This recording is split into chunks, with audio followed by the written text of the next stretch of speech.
గురుగారు, మిథున రాశి వారికి ఈ వారం ఎలా ఉంది? మిథున రాశి వారికి 3 గ్రహాలు యోగిస్తున్నాయమ్మా. 6లో బుధుడు, దశమంలో చంద్రుడు, తృతీయంలో కేతు. వ్యాపార బలం అనుకూలంగా ఉన్నది. పరిపూర్ణ సహకారం వ్యాపారంలో లభిస్తుంది.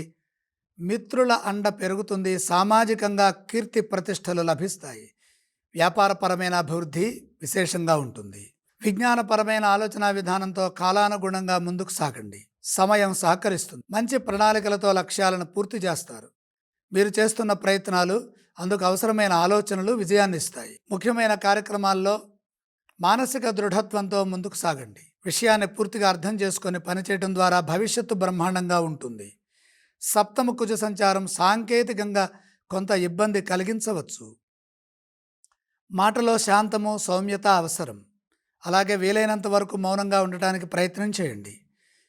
మీ పని మాత్రమే కనపడాలి. మీ మాట ఎక్కువగా కనపడకూడదు, వినపడకూడదు. ఫలితాలు సానుకూలంగా ఉంటాయి. ఆరోగ్యంపై దృష్టి పెట్టండి.